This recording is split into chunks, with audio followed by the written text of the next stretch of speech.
YAHAWASHI. Barakatah YAHAWASHI. Barakatah Yahawah. Barakatah Yahawah. Barakatah YAHAWASHI.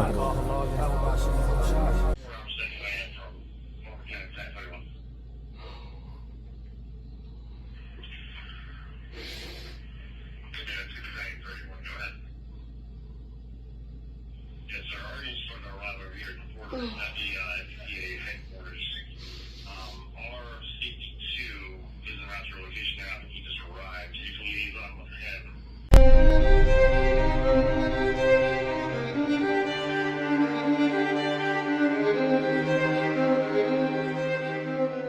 Yeah. You're good. Let me whisper a secret. You're one sexy kid. Don't tell mommy what I told you. You got it? Mm-hmm. I'm recording. Oh, you're recording. Not good at filming?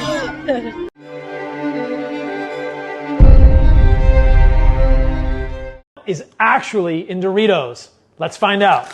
Let's look at the ingredients. First ingredient, corn, which is certainly covered, drenched in glyphosate, a pesticide that is implicated in cancer in humans. Second ingredient, vegetable oil, sunflower oil and canola oil. Those are both seed oils, which we know are extremely harmful for humans and probably the single greatest drivers of obesity and metabolic dysfunction in humans today. Monosodium glutamate, better known as MSG, something that has been associated with increased appetite and in animal models clearly causes harm to male reproductive function. Not good. We have yellow number 5, also known as tartrazine, associated with hyperactivity in kids and anxiety in adults. Red 40, which is a widely used food dye, clearly associated with irritable bowel syndrome. In these super addictive Doritos, you have glyphosate-drenched corn, you have seed oils, you have MSG, and you have multiple food dyes associated with horrible side effects. I'm gonna say this is probably some of the worst food on the planet.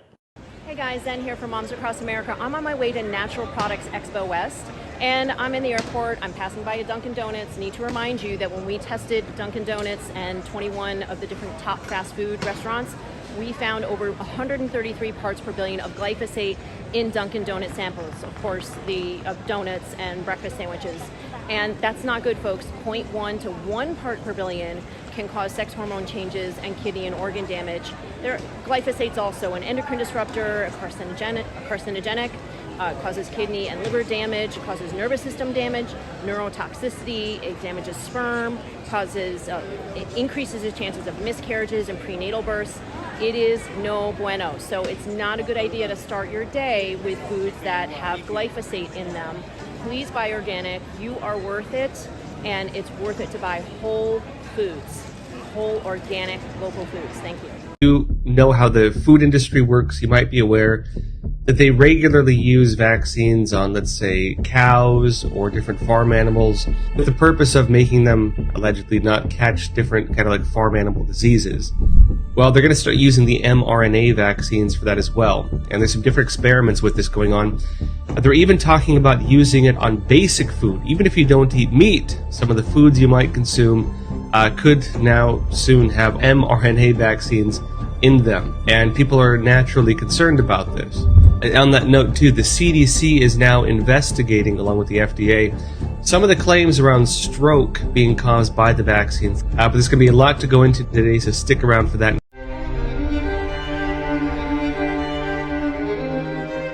Past couple years, more Americans have become familiar with the story of the Tulsa Race Massacre, where a white mob burned a vibrant black community to the ground, which is crazy. Even crazier, dozens of other black towns have been erased off the American map, not by burning them down, but by hiding them underwater. This is Lake Lanier. It's a lake in Forsyth County, Georgia, where people go swimming and boating and fishing and do a bunch of other lakey things. But before it was Lake Lanier, it was a town called Oscarville, Georgia. Now, Oscarville was a thriving, predominantly black community with a church, a school, and dozens of homes, until the year 1912, when a very bad thing happened. Oh, two very bad things. In 1912, 2 black teenagers were accused of rape.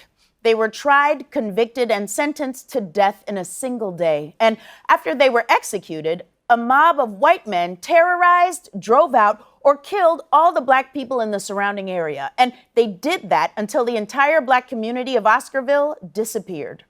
The county went from having over 1,000 black residents in 1912 to 0 in 1920. That story is so sad it makes this story look like a comedy. After the black community had been run off, the white people of Forsyth County said, "You know what we could use? A big old lake." So they made one, right where the town of Oscarville had just been. They flooded the area and literally covered up the entire town with water. This is what it looks like right now. But the town is still under there. The homes and churches and schools, they're still down there. And now people go boating on top of them. Compared to that, this is truly a rom-com. Now, you might be thinking, what a weird, isolated incident. But just like the rat who ate the pizza in the subway, this story is both crazy and common. Ever heard of Collegia, Alabama? It was once a thriving black community with a black college, the first black railroad, and literally hundreds of family homes. Today, it's Lake Martin. At least they had the decency to name it after a black person. And if you think this kind of thing only happened in the South, let me introduce you to a place called Central Park. It's named after that coffee shop on Friends. Central Park used to have a black community in it called York Hill.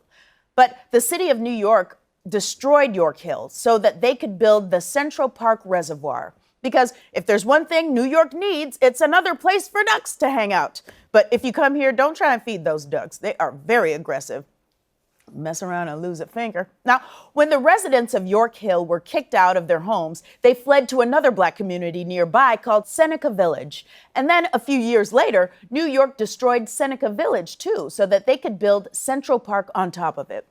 The craziest part of this story is that I work a few blocks away from a place where the government disappeared 2 black communities. And until recently, I didn't know about any of it. You know why? Because it worked. They tried to erase black communities and they came way too close. But now there are people doing the research. So we are finally learning about places like Henry and McKee Islands, which is now located under Lake Guntersville in Alabama, and Vanport, Oregon, which is now located under Delta Park. And all of these towns, which are currently literally underwater. Hey, wait, hold on. What was that last one? Old Neversink. That's a real place. Well, if we've learned one thing today, it's never assume something is unsinkable.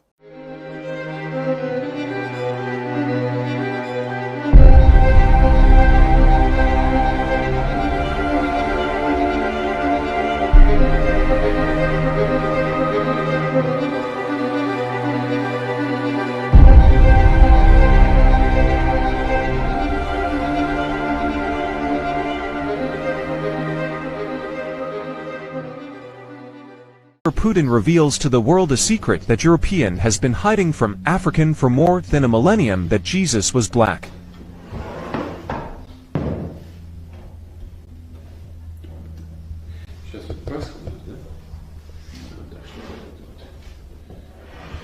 Russia has opened its cellars to reveal remarkable paintings of Jesus dating back to the 1400s. Have you ever seen or heard of biblical icons where Jesus or the Virgin Mary have dark skin? Or even Abraham or King David? Then look beyond Europe. Russia has opened its vaults to reveal biblical icons featuring darker-skinned figures. In case this is making you wonder if Russia has its own twist on biblical figures, the answer is a no. This is not the case at all. This is, a matter of fact, as real as the untouched horizon of time. These icons aren't just artistic anomalies. These hold deep meanings of hidden shaded truths, sparking serious, curious questions about history and faith, representation, and the unexpected corners of religious art. Pay close attention, amazing people. You are just about to hear it today, like it is, in this video. In the Bible that the Americans turned white when they told the stories to us. But Russians didn't get the memo. They went off for real history. Songs of Solomon. USA is also a great deceiver, and so many people inherit the wrong lesson from their great-grandparents and their parents, to the point where it's so deep that the lie is made true when the real answer is really just right there. But you never look, because why San would you? Angelo in Rome is currently hosting an exhibition of 40 Russian icons that have left their country for the first time. They are pieces of art that were hidden after the October Revolution of 1917 in order to protect them from anti-religious destruction. There's been so much debate going on around the world of late, bestirred by the unveiling of these black biblical icons. Some tend to think that the icons had blackened over time due to age, while others say that the blackness of the icons has nothing to do with age but are a measure of accuracy meant to depict the actual color of the skins of the people. Has decided to move one of Russia's holiest icons from a museum to a Moscow cathedral. This arises a debate around Putin's growing reliance on the church. Emphasizing on the importance of the holy icon, you see how Russia keep their old architecture too. Rublev's Trinity be transferred to the Russian Orthodox Church from Moscow's Tretyakov Gallery for a year. The relocation of Russia's most well-known icon highlights how closely the war has intertwined politics and religion. The icon depicts the oak of Mamre, where the three angels visited Abraham in the book of Genesis. Did you notice anything about these icons on display? They are all black. Icons dating back to the 14th century, brought together from private collections across Russia. Rare and strongly challenging masterpieces, most of which were destroyed during the Soviet era. It's very beautiful. It gives you goose pimples. It's a remarkable exhibition. That man just had goose pimples. The senses, everything is so glad at the moment, and here suddenly it's a feast for the eyes. These icons that you see are the survivors of what is left. Had the museums not saved them, they wouldn't be existing today. There used to be millions So of these imagine how icons, much they but now only buried. 50,000 of them are within sight. The unveiling of these icons is a powerful testament to the enduring strength of truth. The authenticity of these paintings compels us to re-evaluate our understanding of the past, particularly regarding the presence and representation of black figures. For centuries, these figures may have been shrouded in obscurity, but their rediscovery sheds light on previously untold stories, standing as a challenge to long-held assumptions, prompting us to rewrite history with a more inclusive lens. Many Russian icons were destroyed or sold abroad by agents of the Soviet government. Some were hidden to avoid destruction, or were smuggled out of the country. Shout out to them. Since the fall of communism, numbers of icon painting studios have again opened and are painting in a variety of styles for the local and international market. Many older, hidden icons have also been retrieved from hiding or brought back from overseas. Wow. The Castile Senate.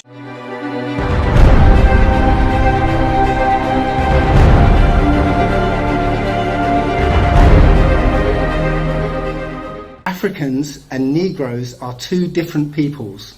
You know, race and skin color are really a red herring. Okay, it's a kind of divisive lie that has been put about, and I'm going to go into this a bit more in detail. But you know, to separate people by perceived race is a distraction.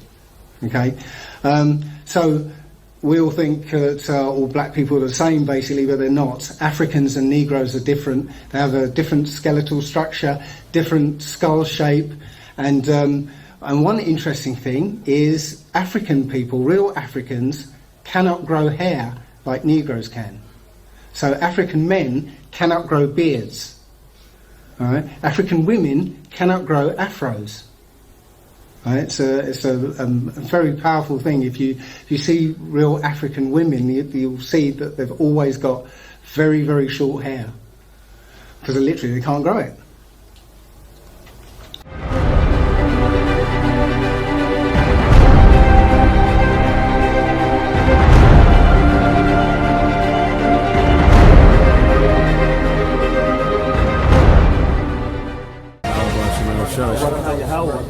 Barakatah YAHAWASHI, Barakatah YAHAWAH, Barakatah YAHAWAH, Barakatah YAHAWASHI.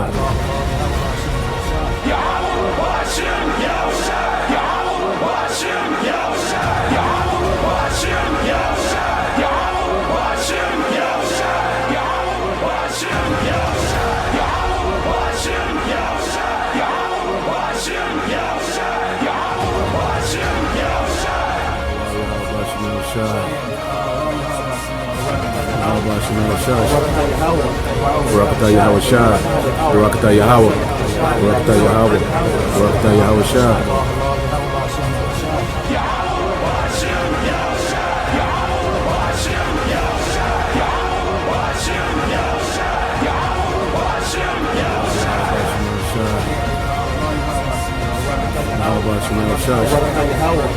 Barakatah YAHAWASHI, Barakatah YAHAWAH, Barakatah YAHAWAH, Barakatah YAHAWASHI.